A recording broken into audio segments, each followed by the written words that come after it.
Hi, I'm Fernando Marcos, fitness captain of Special Olympics from Portugal. Thank you very much for the invitation, for being here with us, which is so important for me and for having the opportunity of speaking to people from several countries. It's an honor for me to be here with you. I practice futsal and table tennis, and it's been an adventure also to be in the athletics and swimming uh, team. It's a pleasure for me to practice sports. Sports are very important to me because I can have fun, get to meet other athletes, other teams, and other places. Special Olympics has been, for me, very important. I've met the best athletes at the meetings we've had.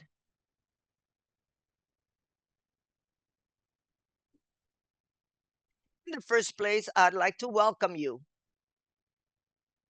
Welcome, Lauren.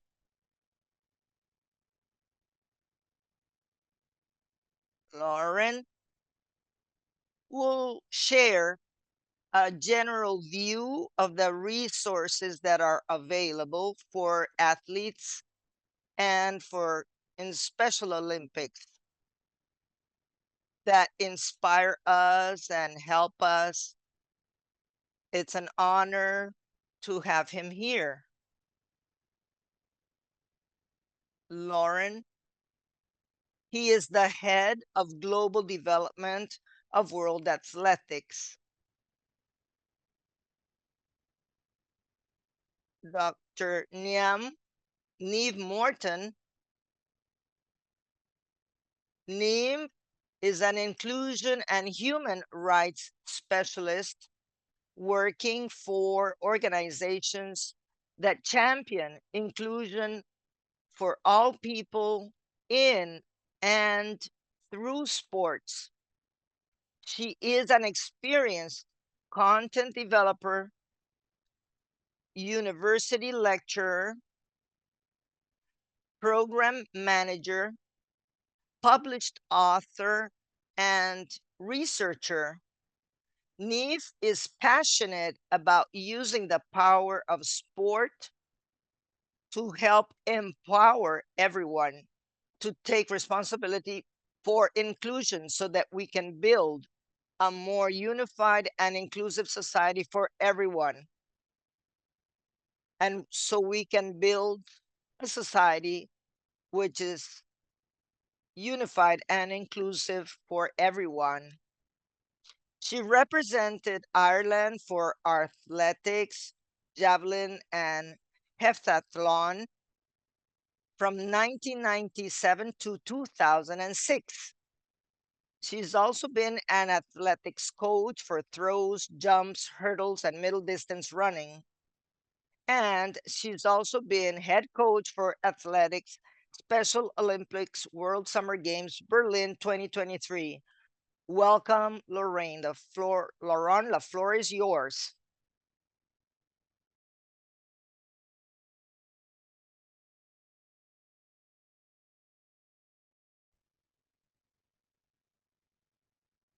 Good morning, good afternoon, good evening. For those of you maybe super dedicated, good middle of the night. I'm really excited to join you and start before you get to hear from two of our other great speakers on this webinar today about athletics. So thanks everyone and coaches here for joining us today. So really quick before we get into some of the more detail and the more technical side of what we're going to chat about today, I wanted to share with you just a little bit about athletics as a sport within Special Olympics. So athletics is by a lot our most popular sport within the Special Olympics movement. We have more than 1.6 million athletes and unified partners who compete in the sport, and that's across 247 Special Olympics programs. When we say programs, for those who might not be familiar, that includes sort of our countries and then US state programs. We have plenty of you all coaches. We have more than 91,000 coaches coaching athletics for Special Olympics around the world. And there's also 95 partnerships between our Special Olympics programs and national athletics federations, which is really great to see that collaboration within the more general athletics community and within Special Olympics.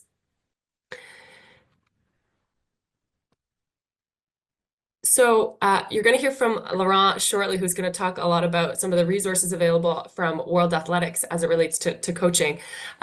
But on the Special Olympics side, we offer certain resources for coaches for every single sport across the movement.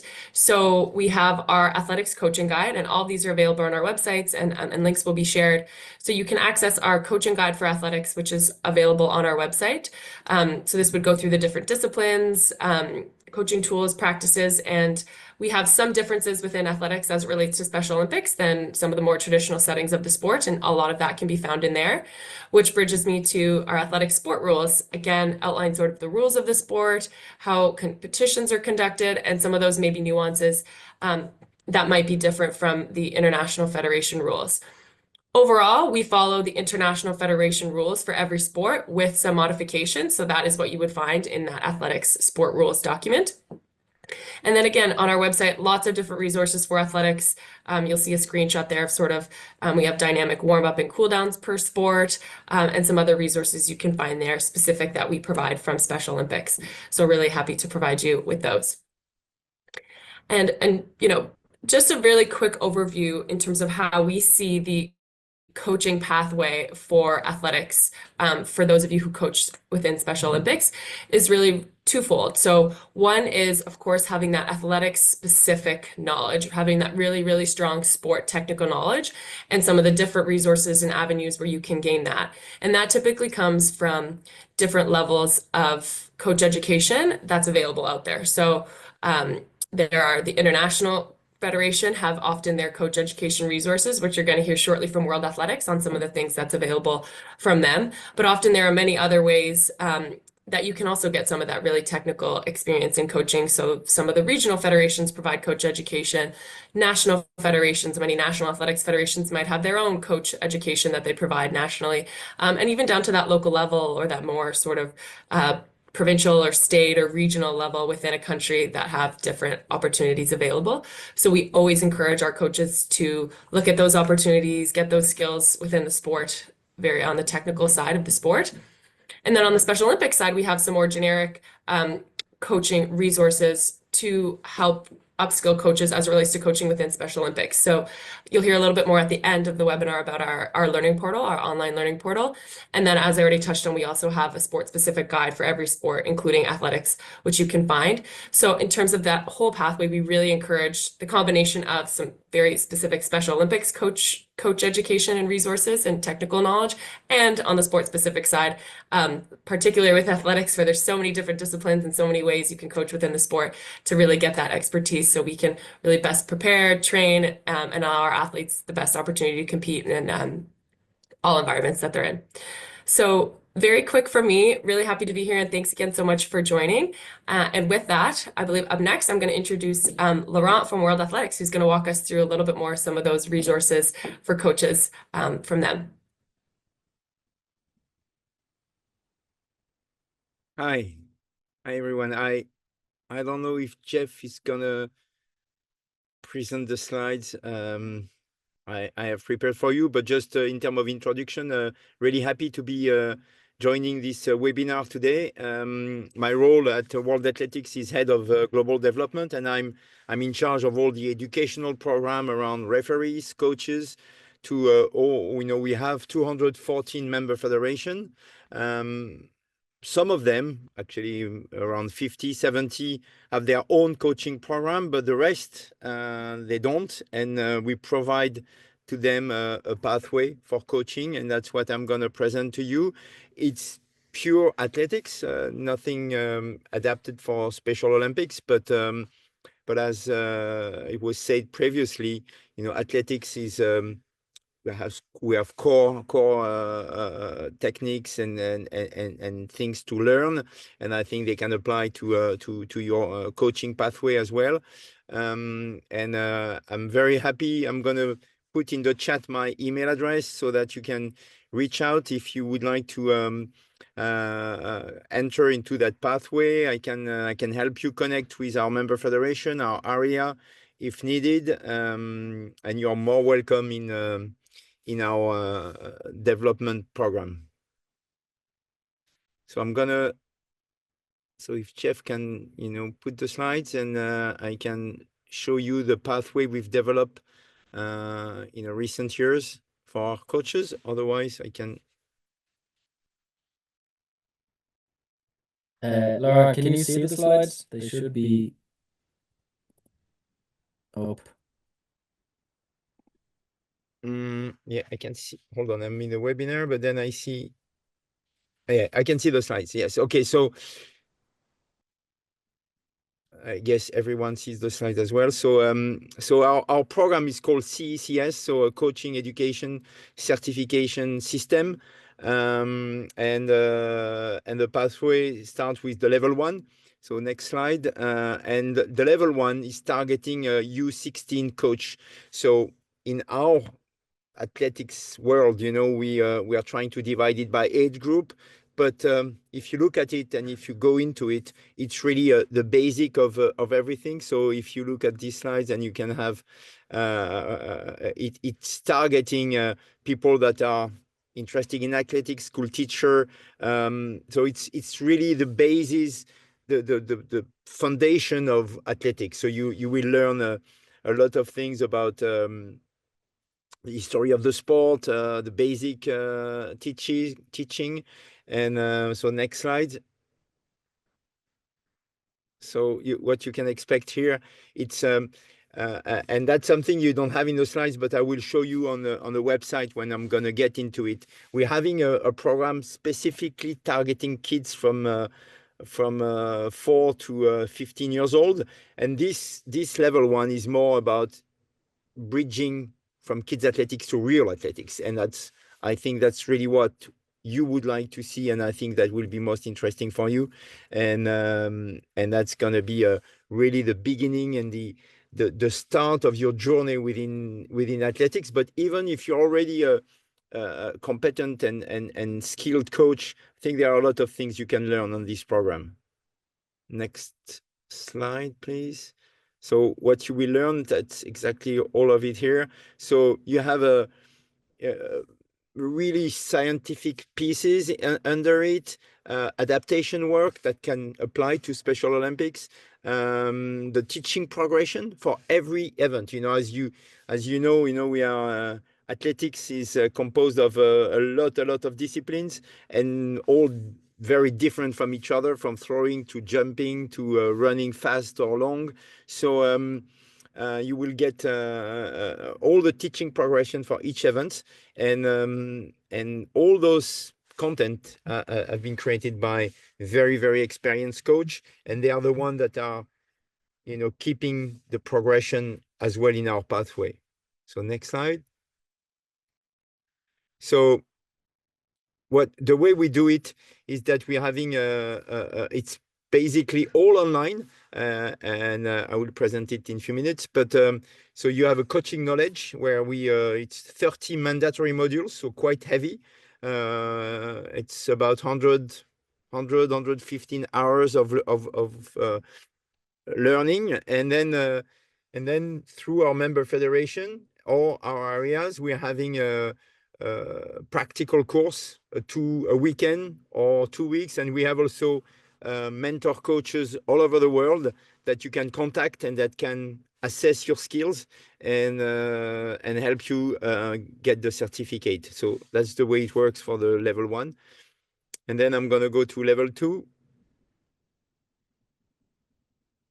Okay, that's you get the certificate. Then as soon as you have the level 2, basically we are asking you, of course, to practice at least for 1 year, and then you can move up to U20 coach. U20 coach.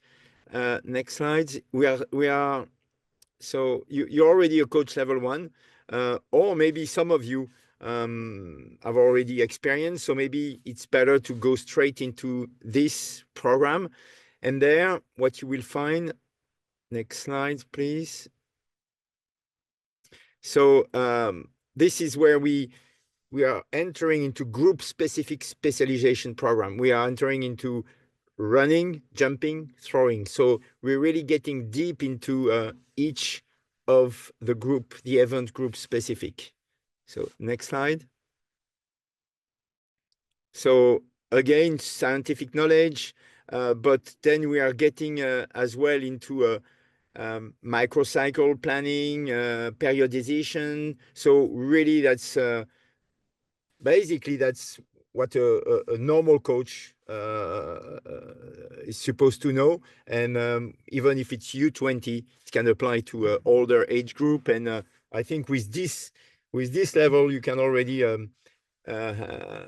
get a very high level results. For example, 2 weeks ago, I was with the coach of Let's Tobago, our Olympic champion 200, and he's a CCS level 2 coach. He doesn't even have the level 3, but with his level 2, he managed to get Let's Olympic champion in Paris. So next slide. So here it's more about on-site training course. Of course, you can imagine we are getting into a much more practical session. So it's a 6-day on-site course, and we have a 10 online modules prerequisite to be done. But it's a very deep program. And of course, again, I reiterate, if you will be interested into those courses, World Athletics will be really happy to welcome you to some of those courses if they are in the region you live in, and we'll be happy to do so. Next slide. So you get the certificate, and then the last level, it's the level 3. So here we're talking high performance. We are just finishing the level, so it's going to be available only as of next year. So next slide. So here, of course, doesn't need to stay here. You're already a great coach. You're just trying to now get into high performance. So next slide. So here, as I said, we've just finished the syllabus, but we've tried to be really, really practical. So the syllabus will be about very, very high level coaches like Mrs. Duplantis will be one of the experts giving some advice, some secrets about training for pole vault. And we have that for each event groups. We have the Olympic champion coach for javelin. We have for running, we have the coach of Eliud Kipchoge. So it's really a high-end level 3. And next slide.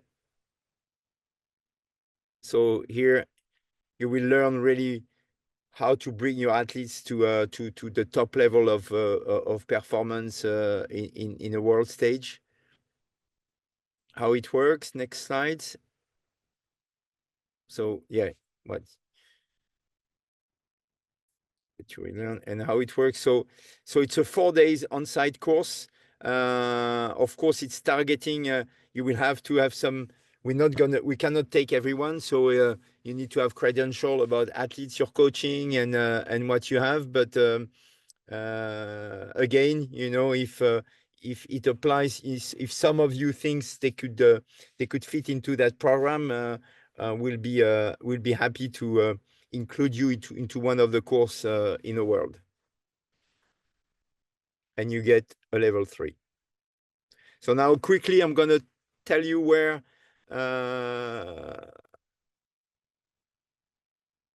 Okay, I don't know if you can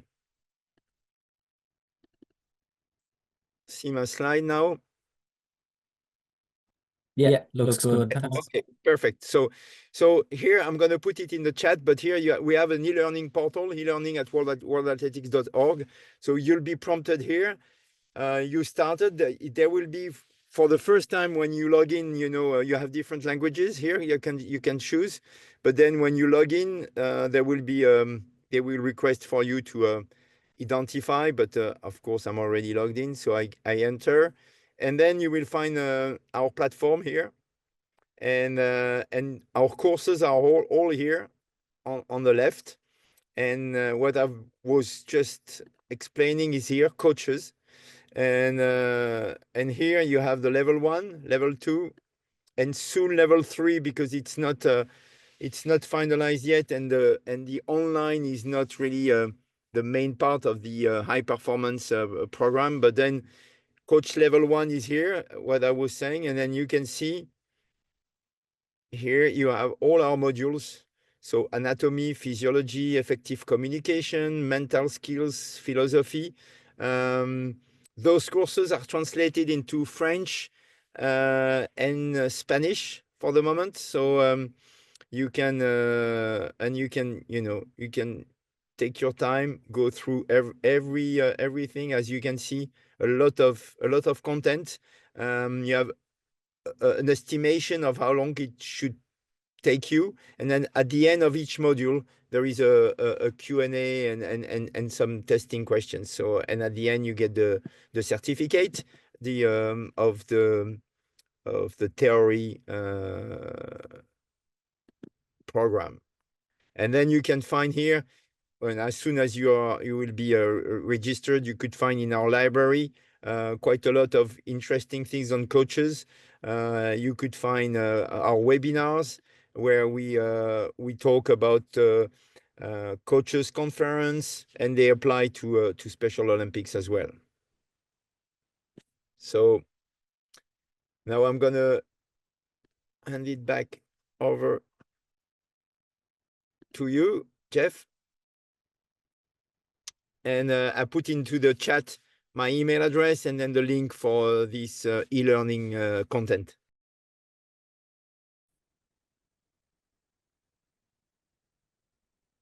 Hi everybody, welcome to our session about Special Olympics athletics. Today we're going to cover some top tips on coaching our Special Olympics athletes in athletics and raising our standards as coaches to help raise the standard of the sport of athletics within Special Olympics. So you've heard lots about some fantastic resources you can access to enable you to plan and develop really great athletics plans for all of our athletes. But today what we're going to cover is a little bit around our athlete-centered coaching and why that's really important within Special Olympics, leading to those positive experiences of competitions for our athletes, because we want to make sure that we have these positive experiences so that our athletes keep coming back into the sport and remain in the sport as well, because athletics, as we know, is a lifelong sport. So it's really important that we get the athlete-centered coaching right, but also having those positive experience of competition and then performing under pressure, and how we can help our athletes with that as we go forward. So it's really important to understand where this all came from, where I come from as well. So my name is Niamh Morton. I am the Senior Manager for the Motor Activities Training Programme for Special Olympics, but I'm also a really, really proud Special Olympics coach and a volunteer coach. And this all started, and my whole journey with Special Olympics and athletics started with Special Olympics athletics. And you'll see here, there's a picture on the left-hand side of the screen. This is my uncle Michael, and I'm a very, very proud niece of a Special Olympics gold medalist from the 1987 Special Olympics World Games in Indiana in the USA. So this is my uncle Michael. When I was a young girl, he went to America representing Special Olympics Ireland in athletics, and he brought back a gold medal in long jump. And one of my earliest memories is he had this civic reception and like big celebration in his little town in Ireland to celebrate that he'd won this gold medal in long jump. And to say I was obsessed with him would be an understatement. I was awestruck that he was a world champion at athletics. And I really, really value those memories because he set me on the path to where I am today and where I've been on this journey as well. So he won his gold medal in athletics in long jump, and I used to follow him around, asking him to see that medal and see that medal and see that medal. It was finally put on a display, which was great because I could just sit there and look at the medal then. But knowing that he'd won that medal in athletics, I was obsessed with learning about athletics from my uncle. So I used to follow him around, ask him to teach me how to run, to jump, and to throw. And it's actually because of him that I became an athlete myself. So I ended up joining an athletics club in my local area and representing Ireland across a few different events in athletics. And it's all because of my uncle and how he inspired me as a Special Olympics athlete in athletics to actually fall in love with the sport of athletics. From being an athlete and competing across javelin and heptathlon and 800 meters for my country for about 10 years. I then went into coaching, and I love coaching. And I also come from a sports psychology background, so I brought a lot of my sports psychology knowledge into my coaching as well. And we'll talk about that a little bit later, because my specific thing that I really focus on is actually integrating sports psychology into my coaching within Special Olympics, which is really, really important for me and something I'm very, very passionate about. So on the other side, you'll see here is in Berlin last year. I was very honoured to be the head coach for athletics for the Special Olympics Great Britain team. And we'll talk through a few of the learnings that I had from that and give you some top tips coach to coach to really kind of help us to raise those standards across athletics for our athletes. So that's a little bit about how it all started with Special Olympics athletics for me and why I'm so passionate about this sport within Special Olympics and passionate about working with coaches as a coach, working peer to peer to really help each other to kind of find ways to be the best for our athletes and really, really keep them engaged and enjoying the sport of athletics, which is really important. So we need to talk about, obviously, athletics and swimming are two of the sports that have new sport impact standards. And athletics in particular, we really got to see this in action in Berlin in the World Games, in the World Summer Games.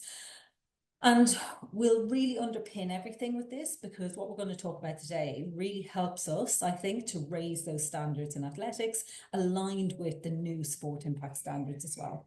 So the sport impact standards talk about optimum athlete experience, and that's about the athlete having the best experience that they can, and that's driven by these standards, and it's quality standards. And there's 4 essential pillars within those quality standards, which is optimum performance environment.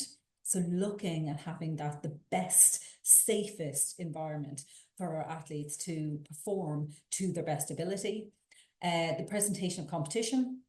So what competition looks like and how we make our competition fair, the quota allocation refinement as well, and then general sports operations. So we'll really look at that environment and actually the competition environment today, and how not only can we help our athletes in competition, but how do we help them prepare for competition as well.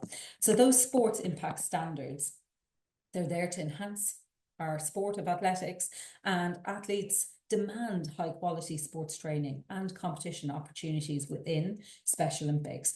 And it's all about us being able to provide that through these standards. Now, there is, like, this is new, and as humans, we're not great with change, but this is something that we will do together, and we'll be on this journey together to really raise the standard, raise the bar, and raise the game within athletics for our athletes. So the fundamental difference between Special Olympics competitions and those of other sports organisations, that our athletes of all levels and all abilities are encouraged to participate, and every athlete is recognised by their performance.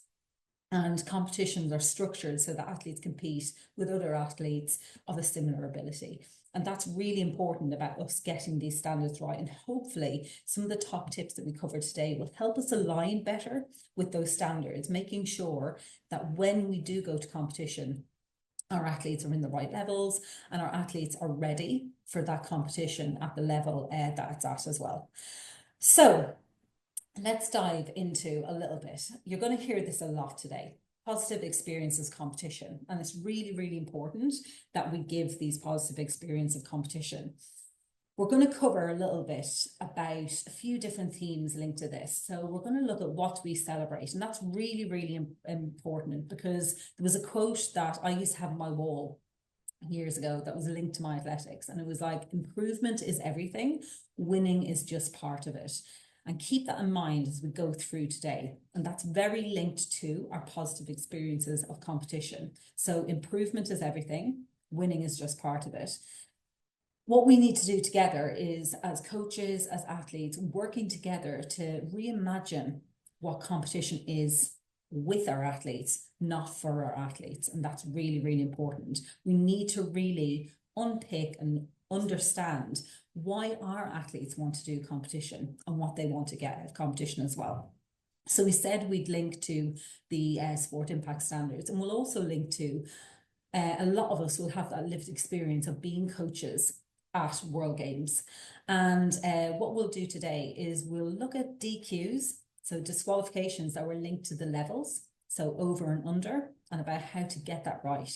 And we'll talk about some top tips about knowing your form of the athlete. So the athlete knowing their form and knowing their most up-to-date performance data, which is really, really important, because if we have the most up-to-date performance data for our athletes and they understand their most up-to-date data as well, they're more likely to be placed in the right level, which means that they are less likely to be disqualified. And that's really, really important. But it's not about us just knowing that. It's about our athletes really understanding their own performance data and progress as well, and being really looking at the process rather than just the outcome as well. And then we'll look at disqualifications linked to technical faults.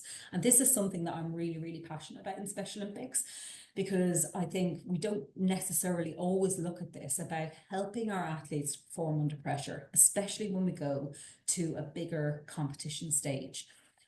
So we'll talk a little bit about some research that I've done previously and look at implementation of strategies to help our athletes cope and perform under pressure. Because if we can help our athletes perform under pressure, they're less likely to make technical faults. And we'll talk about that a little bit later and look at the research that really underpins that. So we really want to help our athletes have positive experience of competitions, and we will link that to actually DQs and disqualifications and what we can learn from that as well, and how we can turn it into a learning journey with our athletes. So we want to make sure that we're looking at what we celebrate, we're tracking progress and performance data, and we're looking at how we can really help our athletes to perform under pressure as well. So I'm going to show you this video. And this is something that I was involved in a few years ago with Youth Sport Trust in the school games in the UK. And this work was funded by Sport England and the National Lottery. And it really, really was some fantastic work around reframing competition and really ensuring that every child and young person could have positive experiences of competition and sport. So we're going to have a little look at this video. And I want you to think about this in terms of our competitions for Special Olympics and what do we celebrate. And we know that there is sometimes a tendency that people, it's all about the medals. But if we're all only about the medals, how many people are going to be disappointed? So getting back to that quote, remember, improvement is everything, winning is just part of it. Let's have a little look at this video, and then we'll discuss it a little bit further about how we can use this type of learning to really help us to reframe and give better positive experiences of competition to our athletes in Special Olympics.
So I love that video, and there's a great series of those videos as well. So thank you to the School Games for producing those videos, because they're really, really powerful.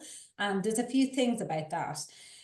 Remembering that improvement is everything, winning is just part of it. Like, how many times do we not celebrate with somebody their achievements within a sport, and especially within athletics? How many of your athletes that maybe were in Berlin or have been to previous World Games knew if they'd gotten a PB in athletics or not?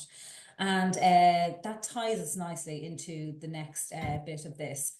And this is one of my fantastic athletes from Berlin last year, called Rosa. Now, Rosa, we made our captain in Berlin for athletics team. There was 4 members of the athletics team, and Rosa was the captain. And it's really important to kind of talk about Rosa's journey and think about actually, what do we celebrate? So Rosa was part of the World Summer Games team in 2019 in Abu Dhabi in athletics, and she won gold in the standing long jump and in the turbo javelin.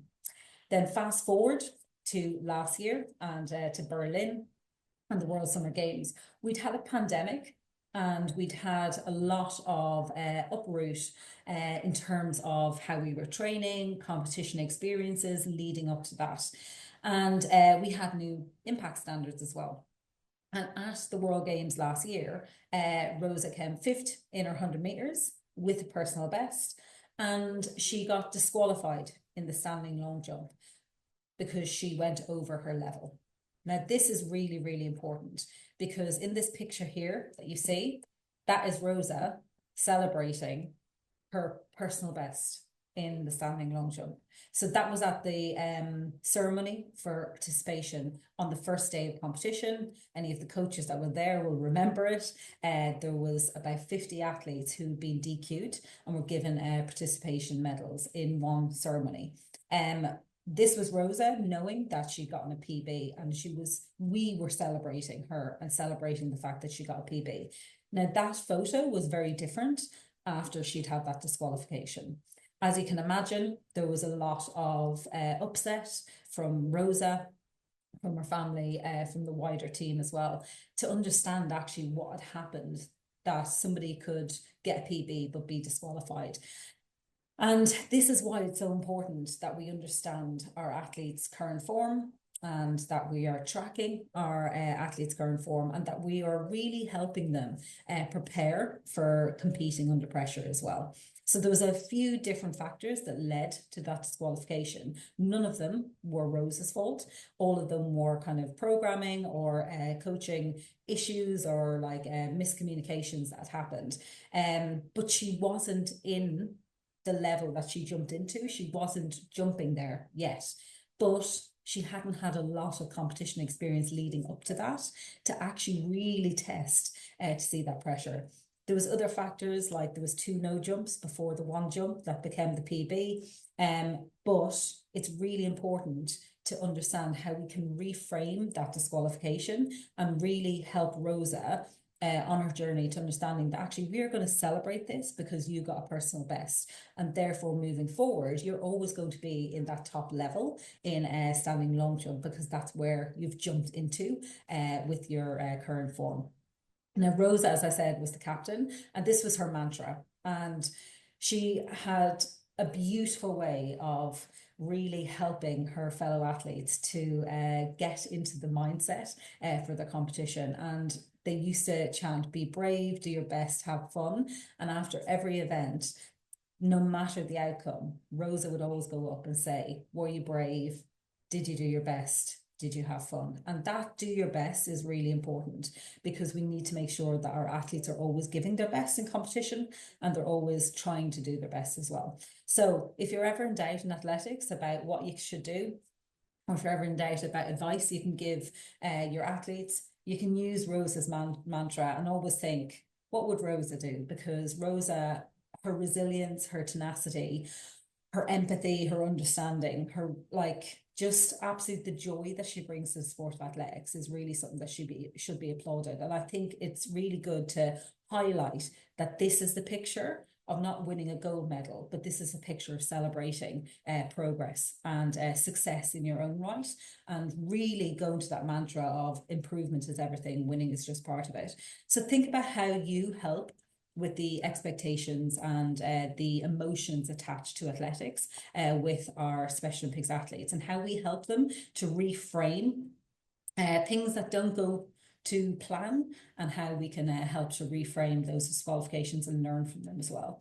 But also not ignore the fact that somebody has made an improvement and that somebody has gotten a PB. And also us as coaches and as programs taking accountability and responsibility when things don't go right, and being able to understand and explain that to the athletes so they are fully aware of where the disqualification has come from as well. That's really, really important. So just linking on to something that I talk about a lot in my coaching, and it is very linked to that kind of sports psychology, and it's understanding where the motivation your athletes like for competition is coming from. Where's the motivation to train? Where's the motivation for competition? So you can look a little bit further into this, a self-determination theory, and look at it related to coaching in sport. And it's really, really interesting because we want to look at intrinsic and extrinsic motivation. We want our athletes to be intrinsically motivated so that they want it, that they're engaged in it. Extrinsically motivated is very linked to maybe external motivations, medals, but we want our athletes to be intrinsically motivated by athletics and their events. And again, linking to that quote about improvement is everything, winning is just part of it. We want our athletes to be really living that mantra day in, day out. The self-determination theory, it's all about understanding that motivation and the adherence to the sport linked to that motivation. So really get to know your athletes and get to know what actually motivates them. Some athletes, it will be medals that motivates them, and that's absolutely fine. But we want our athletes to have, if they have extrinsic motivation, we want them to have some intrinsic as well. That keeps them going when things get tough, when things don't go to plan. So it's linked not just the motivation, but also that resilience and the bounce back ability as well. So if we look at this theory around motivation, and we need these basic psychological needs to be met to make sure that people are motivated and that they're engaged. And they are autonomy, competence, and relatedness. So autonomy in what we're doing here with coaching athletics is very much about our athletes feeling in control of their own life, of their behaviors, of their goals. Really, really think about that. As coaches, do we sit down and really help our athletes to co-produce and co-deliver and actually have a meaningful, purposeful role in their journey in athletics? Make sure that we're not telling our athletes what to do, but we're working with them to actually design, plan, and implement the training plans that we're doing. The competence, this is really, really important. It's all about our athletes experiencing that mastery of a skill and understanding what success looks like to them. A PB is fantastic success. A throw in the turbo javelin over 10 meters is a success to some athletes, but it's all about your athletes and you sitting down and really, really deciding together what success looks like to you on that day. What success looks like in training, what success looks like at a competition. And it's not about pinning it to a colour of a medal. It's about pinning it to those goals that you've done together to really get that autonomy as well. So mastering the skill, really knowing that you perform to your best ability and being efficient and effective as well within your skill learning, and having not just the competence of the skills, but also the confidence within your skills as well. And your confidence to actually be able to perform those skills. And then that relatedness, that need to feel connected and a sense of belonging. We believe that in Special Olympics, we give that sense of belonging to everybody. Is that true?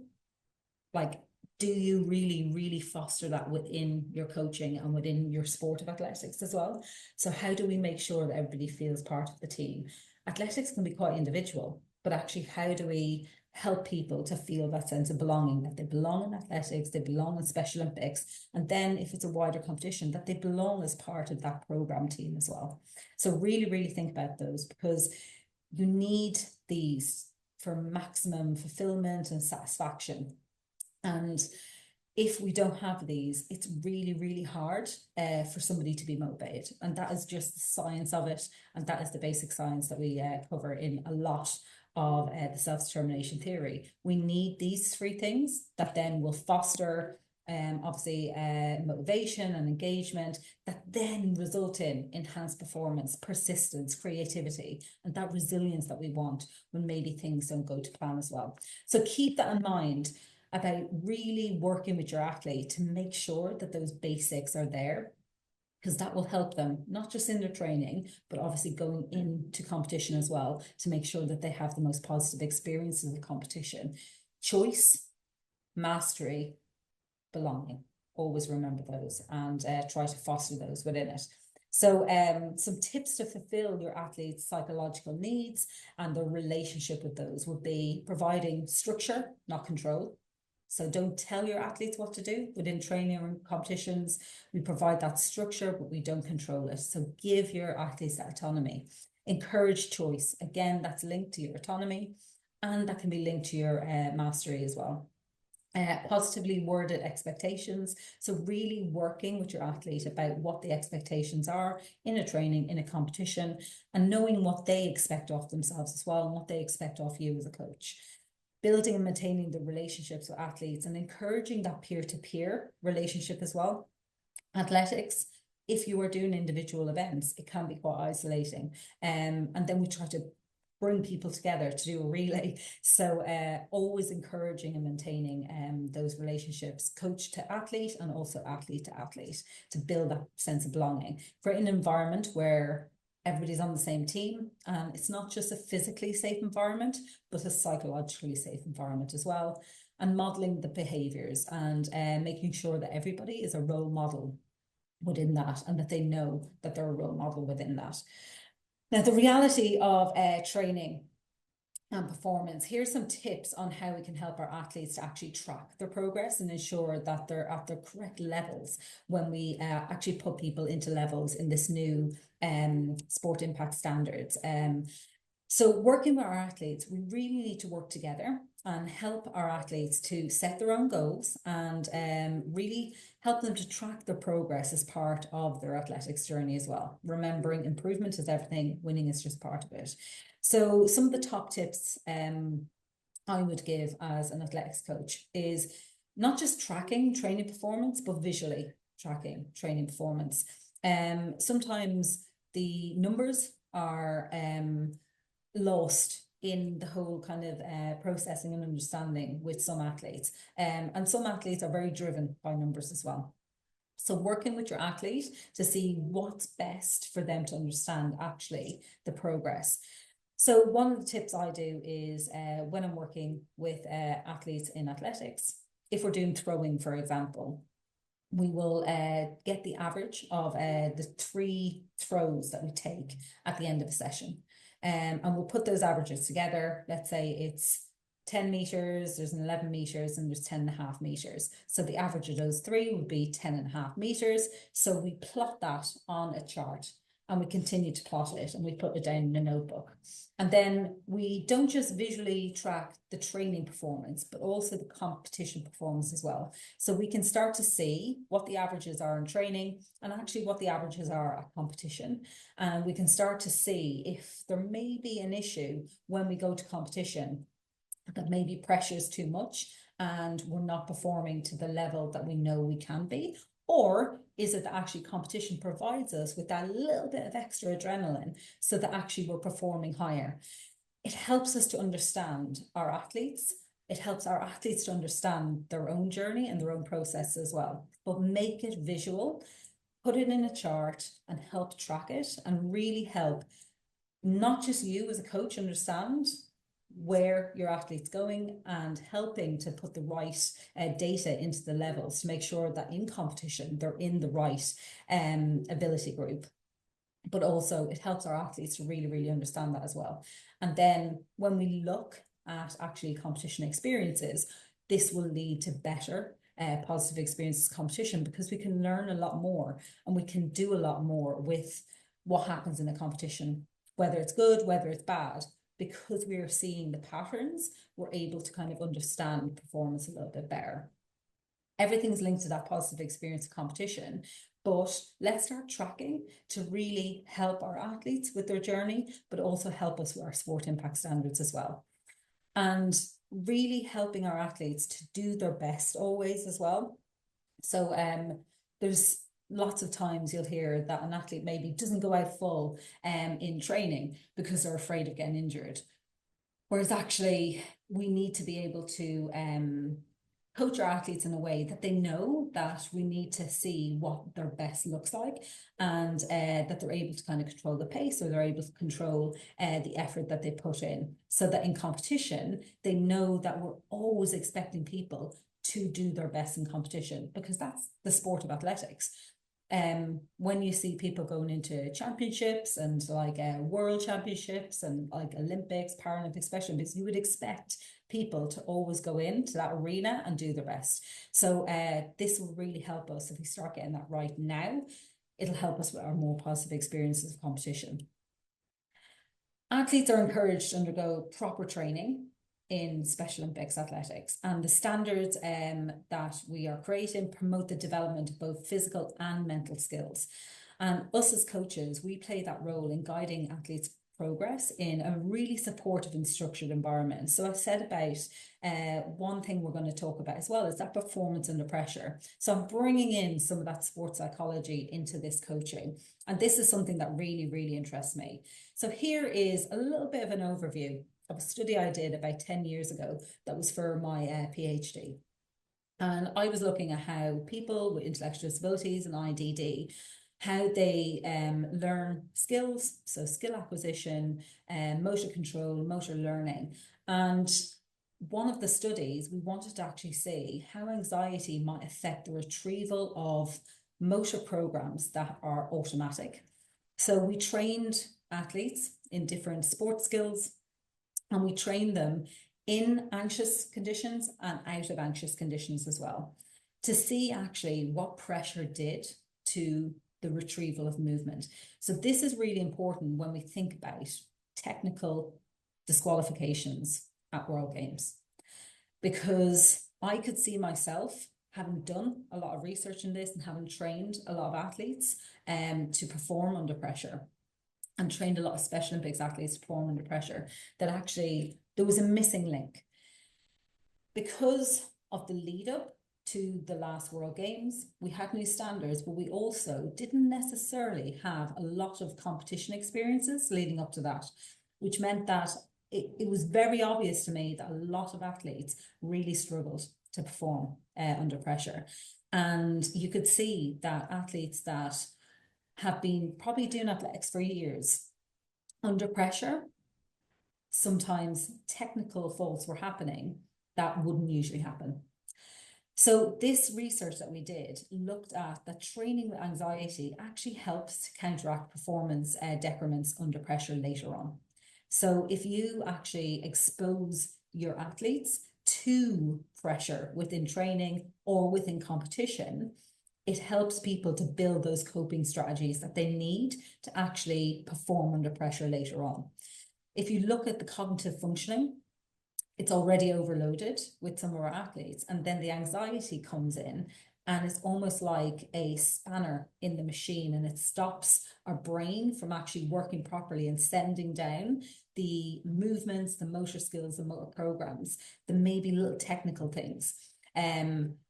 But to be able to counteract that, we need to be able to administer and kind of put that pressure into training situations or into competitions to help our athletes find the strategies they need to be able to deal with that kind of system overload. So the results of that, so exactly like typically developing peers, training with anxiety does counteract later negative effects in skill acquisition when you're re-exposed to anxiety. And so for athletes with intellectual and developmental disabilities, like their typically developing peers, they benefit from learning under pressure, training under pressure, and having those experiences so that their system can deal better with the anxiety when it's brought in later on.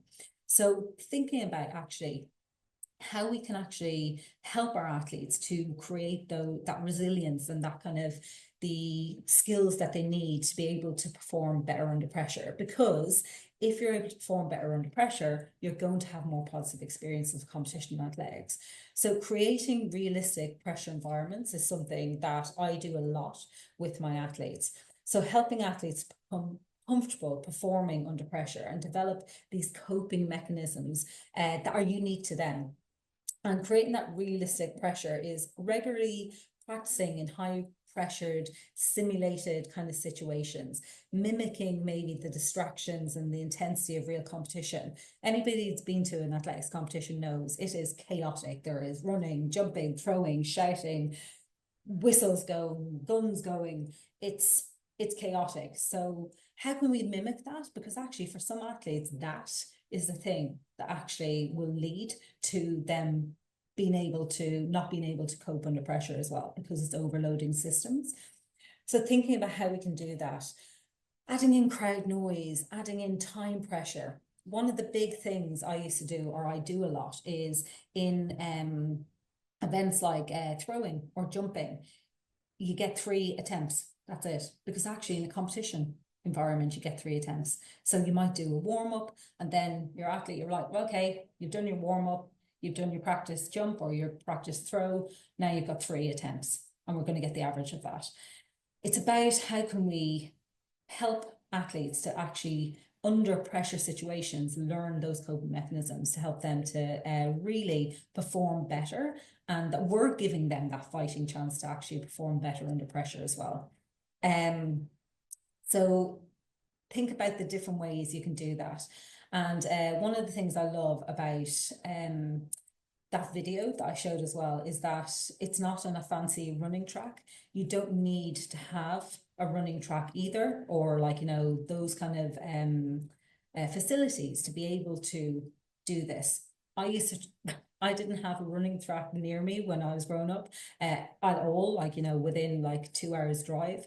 And when I used to practice for javelin, I used to throw a javelin. I used to put down a little line with my jumper, and I used to throw a javelin in the field full of cows. So, but I was still able, and my coach was able to say, right, okay, do your warm up, do all your drills. Now you've got 3 throws, measure everything, time everything, and make sure that we're not just using it to help our athletes know where they are in their performance and where they are in their form, but also for this performing under pressure as well. Because if we're timing it, if we're measuring it, and if we're really tracking it, it helps add to that kind of performance pressure as well. Positive self-talk as well, teaching our athletes to use positive affirmations and self-talk to manage emotions under pressure, to reframe negative thoughts. Go into this and go into it with detail. Some of my best athletes that I've done sports psychology with and have helped give sports psychology tools that are my Special Olympics athletes. Absolutely incredible, and really, really as well. So really think about that. Focusing on those process goals over the outcome as well. Really, really important. Encouraging our athletes to focus on executing their techniques correctly, their pacing correctly, making good decisions rather than solely focusing on winning or medals. Focusing on maintaining a process-oriented mindset rather than fixating on the outcome as well. These really help our athletes to perform better under pressure. Again, have that quote somewhere. Improvement is everything, winning is just part of it, and that should really help our athletes. Mental imagery as well. Imagery is one of my favorite things in sports psychology, and I love working with my athletes to come up with a vision script that we then get the athlete to record in their own voice, or I'll record it for them and they can listen to that and really get into that visualization of what successful performance looks like to them. And it really, really helps in high pressure situations. And if you do any kind of background reading on visualization and imagery, you'll see that actually for athletics, it is absolutely exceptional. It's what put me on the path to doing sports psychology in the first place. I had a really good coach that taught me how to do visual imagery, and it is one of my favorite things to do with my Special Olympics athletes. And they absolutely love it, but they absolutely love being part of putting that visual imagery script together and really working on it and adding to it as well, which is great. So use videos as well to help with that visualization. So video the athletes, use that to help them to visualize and see what best looks like to them, what success looks like to them as well. And really use that as a tool to help under pressure. And then breathing techniques as well. So incorporate deep breathing exercises to manage anxiety and stay calm during competition. We've got a little thing that we do in our team where we actually draw a little breath cloud on our hand, and our athletes can tap that to remember that when they're on the field of play, they might not have anything else with them that they can go to, but they've always got their imagery that they can go to at that moment, or the breath. The breath is always there to help calm you. So have a little look at some of the breathing techniques to help our athletes to regulate, especially if anxiety is starting to overwhelm. And just to finalize, a few little things, and a few of these are taken from the fantastic presentation we heard from Ciara Boyland yesterday. And she said as well, we do a lot of work together as coaches, and don't assume. When we're really trying to look at positive experiences competition for our athletes and athletics, let's not assume anything. We don't know. We don't have that lived experience of being a Special Olympics athlete. And even if you are a Special Olympics athlete who's then a coach, you do not have the experience that the person you're coaching has. So we don't assume on anybody else's lived experience. We always ask. So don't assume, always ask the athlete, and then we adapt together. And that's really, really important. So really get to know your athlete, learn how they learn best, learn how they process information as well. I have ADHD, so I always have to be visual. Demonstrations and visual kind of context, instructions, I really struggle to process, and I know a lot of my athletes do as well. So we make everything visual, which actually makes it more fun. Thinking about how they process the information that you're giving and how they cope under pressure. So really working with your athlete to see how they cope under pressure as well, and looking at techniques and like actually whether there's a breakdown in technique or pacing under pressure as well. So don't assume, ask your athlete, adapt everything together, and create a one-pager and a profile on each of your athletes as well, and do that alongside your athletes. That's really, really important. Again, don't do it for somebody, do it with them. That builds the autonomy, and you really get to know not just about the athlete, and you're giving them the choice, and really that kind of understanding over their own kind of journey in athletics, but also it'll link to that mastery of the skill. So you really want to know and get to know what success looks like to the athlete, and actually why they're doing athletics and what they want to get at competition as well, which again will build a great sense of belonging, not just in Special Olympics, but in the sport of athletics and within that team of athletics that they're in as well, which all links to having that more better experience of competition. So thank you so much for listening today. Any questions, do pop them into the chat for us, and we will get back to you. But yeah, coach to coach, I've really enjoyed sharing just some top tips. Hopefully they've been helpful to you, and I look forward to seeing you and your athletes in future Special Olympics athletics competitions. Thanks, everybody. Bye.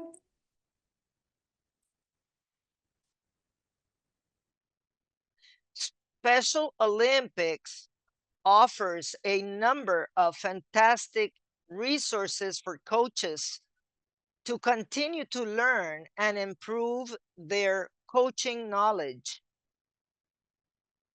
We have a portal, which is Special Olympics Online Learning Portal.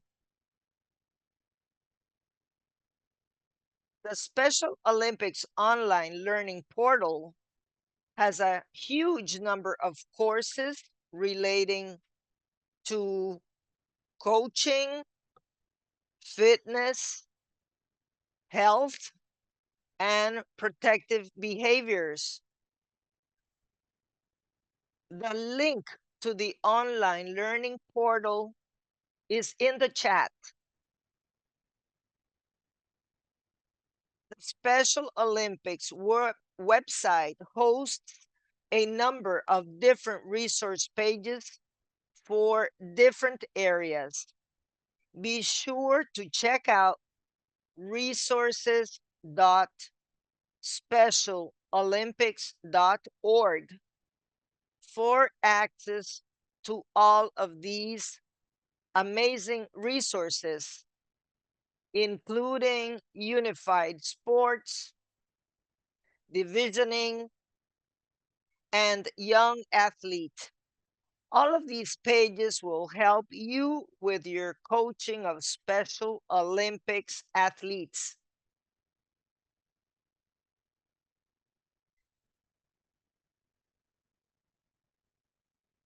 We have more information here. We have links to resource pages.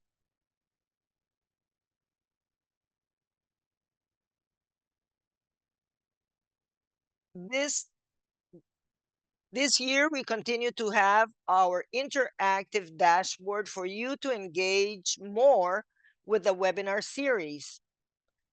Here, you will find links to resources, recordings of webinars,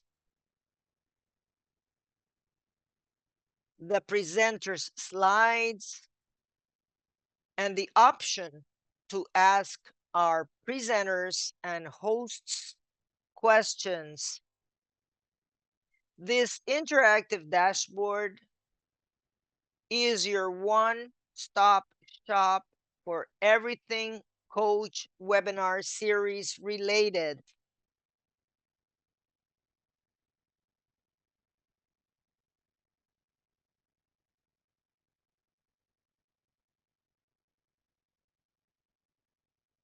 Next webinar, that is the final workshop of the 2024 Coach Webinar Series. Thank you to everyone for attending all of the webinars and workshops and for your work as a Special Olympics coach.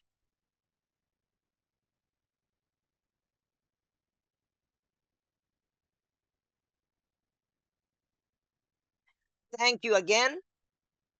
Thank you, everyone. Goodbye. Thank you again to our partner, Gallagher, for their support of the Special Olympics Coach Webinar Series 2024. Thank you.